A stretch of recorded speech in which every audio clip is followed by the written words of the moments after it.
So welcome, welcome, welcome, our brilliant and beloved colleague Keith. We so appreciate your consistent leadership and solidarity. And as always at Setsi, we begin all things by giving thanks to the original stewards of the various lands we're on. We give thanks to all our ancestors, all those who toiled without compassion or compensation. We give thanks to all our elders and community stalwarts whose shoulders we stand on as we build, share, and learn together for our collective liberation and sovereignty. So Keith, can you please share a bit about your remarkable work with our listeners and viewers? Oh, thanks for asking, Victor. And it's great to see you again. Everybody, when you talk about remarkable work, I am very fortunate to walk alongside the incredible team at Spring. And to give you some context, Spring exists to change the world through innovation. And we love to work with early stage impact entrepreneurs and early stage investors to make the world a better place. And so in that work that we do, we work with entrepreneurs who are from launch to about 3 million in annual revenue. We provide them incubation and acceleration support and investment readiness training and support. With investors, we're really trying to help people step more into impact investing. So we do a lot of impact investor training, capacity building, and then really at that point in time, we're bringing them together in matchmaking. And we do that in three ways. One is programmatically, where they're actually learning together while an investment happens. That's through things like our flagship Impact Investor Challenge. The second one is through our National Impact Investor Network called the Spring Collective. And the third one is actually through our early stage VC fund, which is Spring Impact Capital. We're generally sector agnostic, but we do a lot of work in climate and health and sustainable food and ag. We think three key areas to create a sustainable future for all. But importantly, as a part of that, we spend a tremendous amount of time working with founders and investors from underrepresented or underserved communities. So for us at Spring, we've had the very good fortune of working with incredible people from incredible communities on both sides of the table. Right. And that's really core to our DNA. Incredible, incredible. Thank you so much. I really appreciate all that context and framing of that journey. So I really appreciate all those pillars and all the things that you and your colleagues are working on. So my next question is, what's inspiring you right now? What is you curious or what's keeping you up at nights? Such a great question. What's really inspiring me is there's probably so many things I could talk about right now. So I think first, I think really is this movement towards people investing with purpose. And so people investing in climate solutions, circular economy, the future of mental health, the future of women's health. And this is really, it's everyone. So we're seeing, high net worth individuals, we're seeing up and coming business leaders, we're seeing, the average Canadian, the average, frankly, global citizen who are stepping into this. And as a part of that, there really is a movement afoot to democratize access to, investment opportunities and wealth creation opportunities and intergenerational wealth creation opportunities. That's really, really powerful and incredibly inspiring. So that's kind of point number one. I think the second thing is in the Canadian context is really seeing how it is much more of a national movement now. And so a couple of examples I would share here as inspiration today is the rise of the innovation, economy in places like Winnipeg, Halifax, Saskatoon. Whitehorse actually would be another great example. And I think for me, what that means is we're seeing more individuals who are able to participate in impact and able to move the dial on these categories, whether it's about people and planet, whether it's about equitable access. It's all happening now because of that. And then I think the final thing that really is getting me excited is how we're moving the dial on access to capital.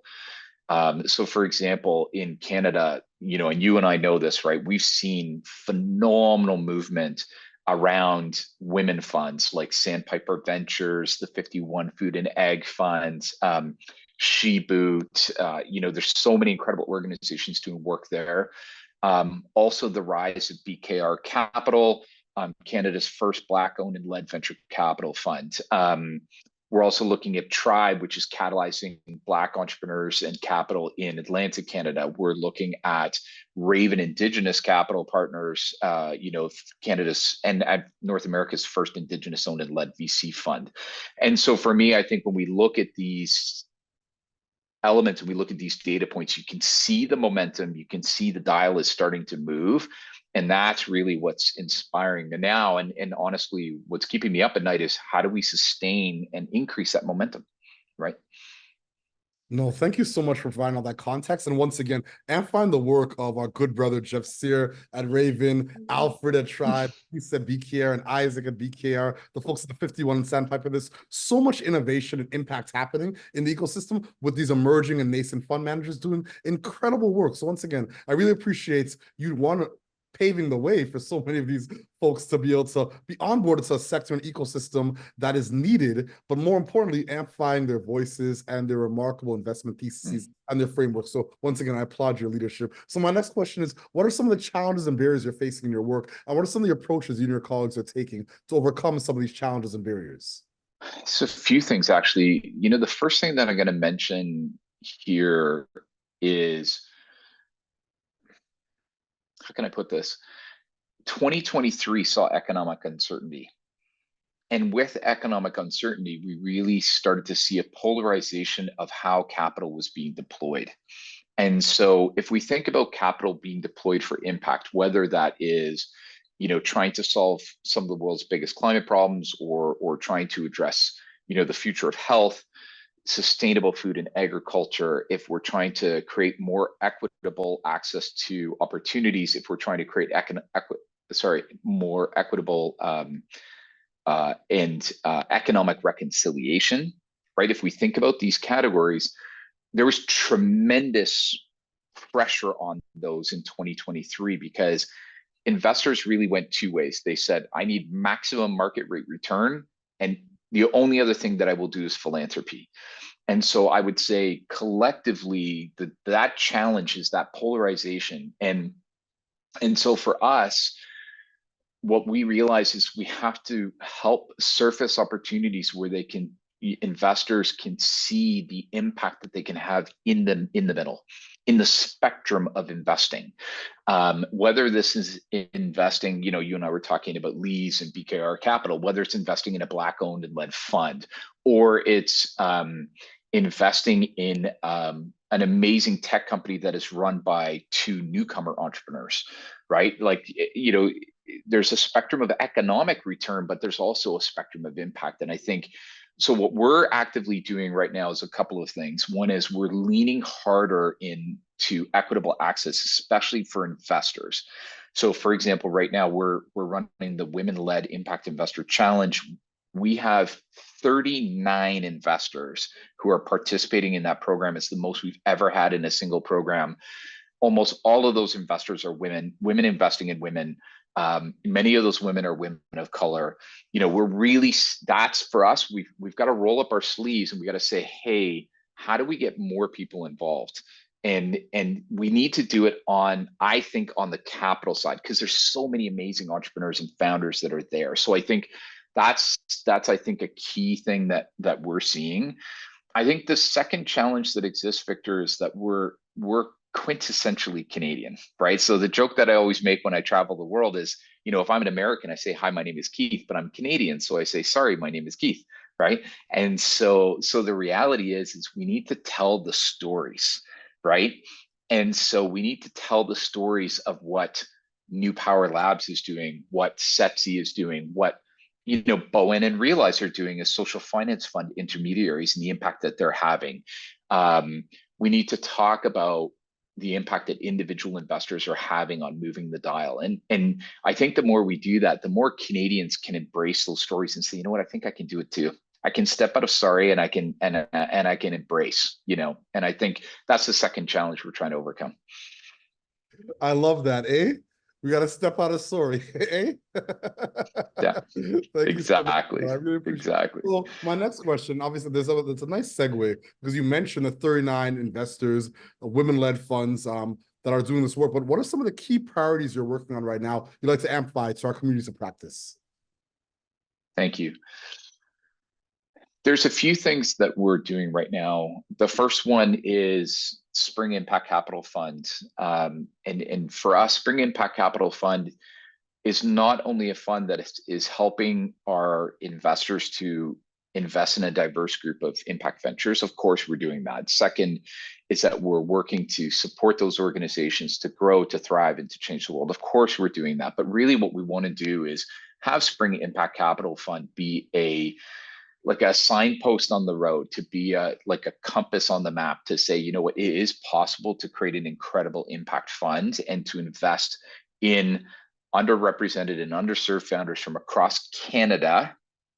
We don't have to go to the US immediately for returns. There's incredible Canadian founders. We need to act as this role model and case study in Canada. So for us, that's kind of core work number one. Core work number two is with the Spring Collective, and really helping more and more Canadians to get involved in this world of early stage private company investing as another asset class, to learn about wealth creation and intergenerational wealth creation while making the world a better place, right? What we call ROI squared, return on investment and return on impact.